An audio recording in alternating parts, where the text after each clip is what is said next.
to my corner of the internet. I'm Shannon. This back here, that's Bernard. He's my October co-host. He's more the strong silent type, so don't expect any kind of conversation from him. But he's here and we're ready to talk about a book that I've recently read. Now the book we're going to talk about today came into my possession about, 6 or 9 months ago. I was visiting a friend of mine and she had like 2 or 3 big bags of books that someone in her family had given to her. And she had went through them and found the books she wanted to keep. And she said, before I donate them, why don't you go through and take a look?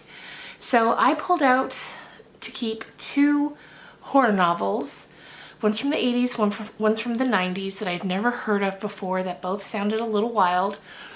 And I tucked them away with the intent of reading them in October. So here we are. I read the first one last night. And at first I was going to read them both and then do a combined video on them. But after I read this one, I was like, I need to talk about it right away because it was one of the craziest things I'd ever read.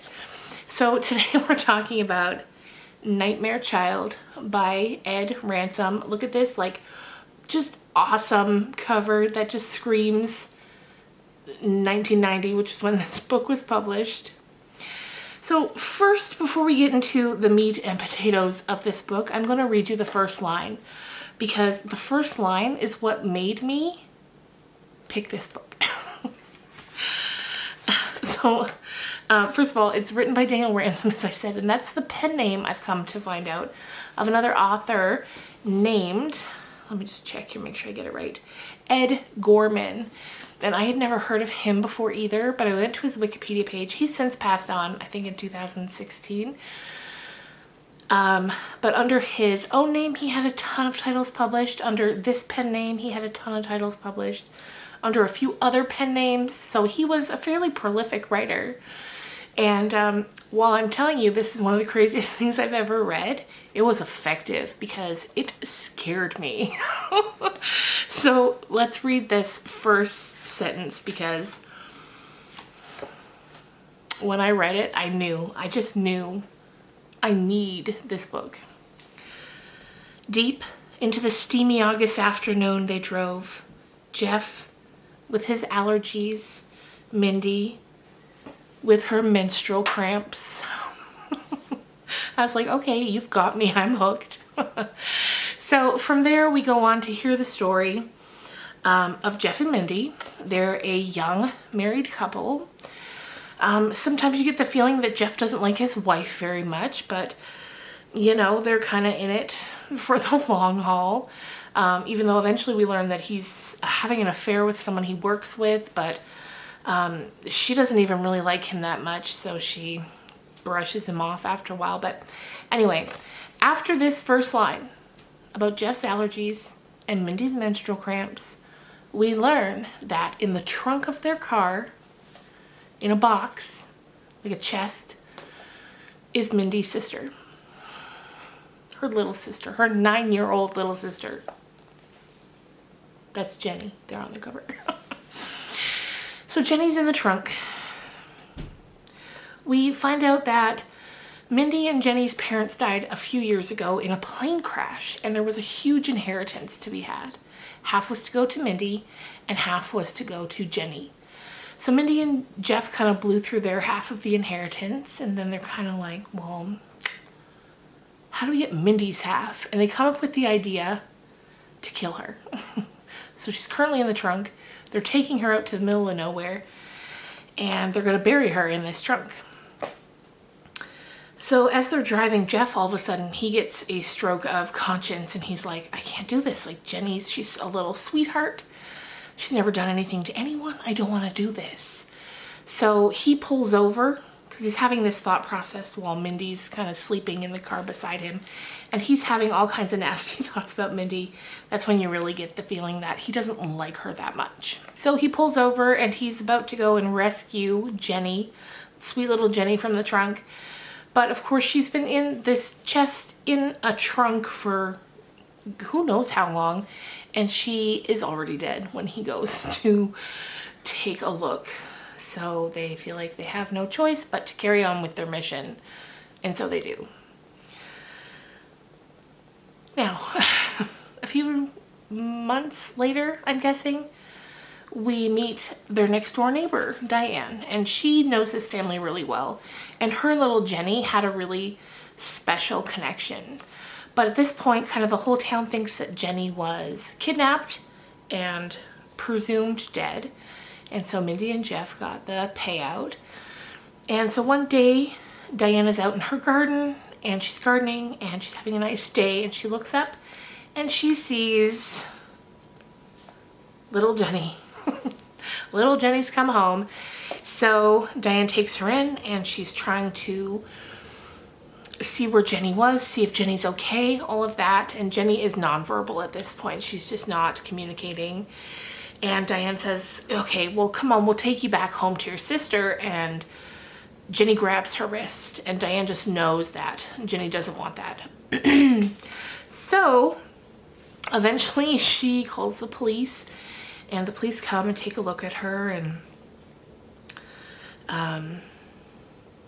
they bring her, well, eventually she's outside, Diane's outside talking with the chief of police, who's a man that she's friendly with. They dated for a bit, but didn't really work out. And so when they go back inside, Jenny's gone. And eventually they see that she is walking across the street to where her sister, or across the field, to where her sister and brother-in-law live. So they're kind of like, well, okay, I guess she finally, like, she got over it and she went home. So from there, things are just really weird. And what really spooked me at first from this book was that all of the tension, there's a lot of tension, first of all, but all of it is kind of off screen. It's just kind of built from hearing about things. So like one night, Diane sees Jeff walking naked through the field down to a brook. And he gets in and she's able to get him out, but she's like, this is really weird. And then the next time she sees him, because after she gets him out, he rushes home. She goes and knocks on the door, and he acts like, well, I've been here the whole time. And then we just get some really weird things from Mindy about she's trying to tell Jeff what's going on because he can't remember.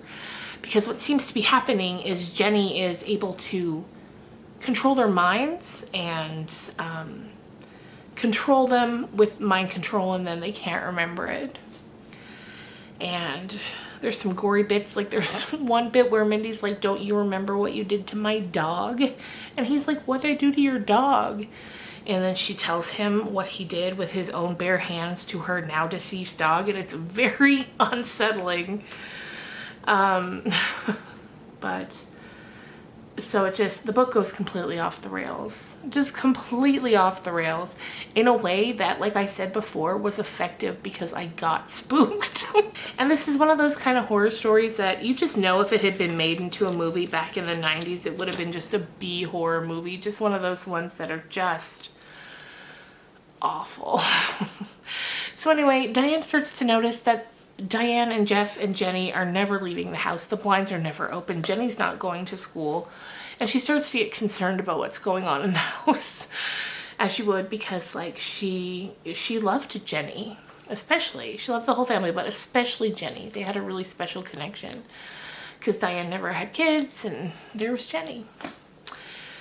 So eventually, so we just get a lot of like tension building throughout the book.